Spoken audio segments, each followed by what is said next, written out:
Herkese merhabalar. Bugünkü tarifimde sizlere çay saatlerinizi şenlendirecek çok lezzetli bir kurabiye tarifi hazırladım.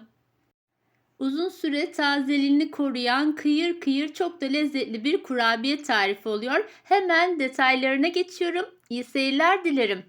Kurabiyemin hamuru için oda ısısında yumuşamış tereyağımı kasemin içerisine aldım. Şöyle yarım çay bardağı da sıvı yağım var. Onu da içerisine ekliyorum. Bir dolu yemek kaşığı yoğurdu da içerisine ekledikten sonra bir tam yumurtayı da içerisine ekledim. Bir yemek kaşığı toz şeker, bir çay kaşığı tuz ve bir yemek kaşığı da sirke ekledikten sonra bir tatlı kaşığı da mahlep ilave ettim.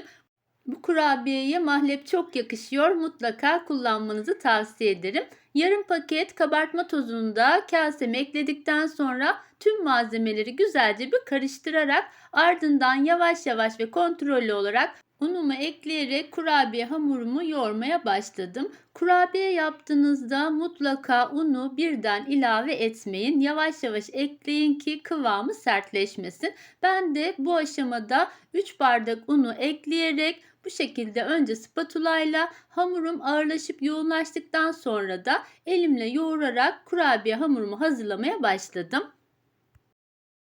Kurabiye hamurumuzun kıvamı ele yapışmayan ama yumuşak, pürüzsüz bir kıvamda olmalı. Ben toplamda 3,5 su bardağı un kullanarak kurabiye hamurumu hazırladım. Ama sizler her unun marka ve kalitesine göre alacağı miktar az da olsa değişeceği için lütfen ununuzu kontrollü ekleyin. Şöyle yakından da size kurabiye hamurumun son kıvamını göstermek istiyorum. Gördüğünüz gibi elle hiç yapışmıyor ama yumuşak, pürüzsüz bir kıvamda. Şöyle elinizle alıp kopardığınızda da kolaylıkla toparlanıyorsa artık kıvamı olmuş demektir. Bugün kurabiyelerimizi pekmezli suya sonrasında da susama batırarak hazırlayacağız. Şöyle 2 yemek kaşığı pekmeze çok az bir su koyarak bu şekilde açtım. Bir çay bardağından biraz eksik olacak şekilde kavrulmuş susamı da ayrı bir kaseye dökerek bu şekilde hazırlıyorum. Ve sonrasında hazırladığım kurabiye hamurundan küçük bir ceviz boyutunda parça koparıyorum. İlk önce elimle sıkıştırarak sonrasında da avuç içimde bu şekilde yuvarlayarak kurabiyemi şekillendiriyorum.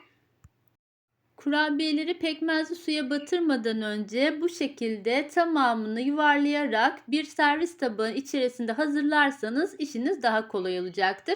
Ben de tüm kurabiye hamurum bitinceye kadar bu şekilde küçük ceviz boyutlarında hazırlayarak kenara aldım.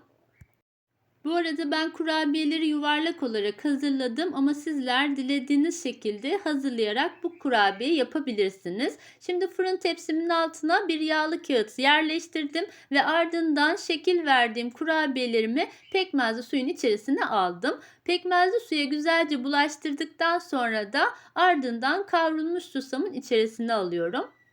Pekmezli suyunu güzelce akıtarak kavrulmuş susamın içinde de şöyle döndürerek tüm kurabiyeleri susama bulaştırıyorum ve ardından yağlı kağıt serili fırın tepsime aralıklı olarak kurabiyelerimi diziyorum. Tüm kurabiyeler bitene kadar aynı işlemi yapıyorum ve bu arada fırınımı da alt üst ayarda 180 derecede açtım ve 5 dakika ısıttım. Kurabiyelerimizi önceden ısıtılmış olan fırın içerisinde pişireceğiz. Tepsimi fırının orta tarafına yerleştirdim ve toplamda 20 dakikada kurabiyelerimi pişirdim. Sizler de lütfen kendi fırınınızın ayarına göre kurabiyeleri kontrollü olarak pişirin. Soğuyan kurabiyelerden bir tanesini alarak şöyle yakından da size kıvamını göstermek istiyorum. Kıyır kıyır çok güzel, çok da lezzetli bir kurabiye oldu. Bu kurabiyeleri uzun süre kapaklı bir kavanoz içerisinde bayatlamadan muhafaza edebilirsiniz. Ve böylece bir tarifimin daha sonuna geldim. Beni buraya kadar izlediğiniz için hepinize teşekkür ediyorum. Sizlerden ricam videomu beğenmeyi ve görmesini istediğiniz sevdiklerinizle paylaşmayı unutmayın lütfen. Başka tariflerde görüşmek üzere. Hoşça kalın.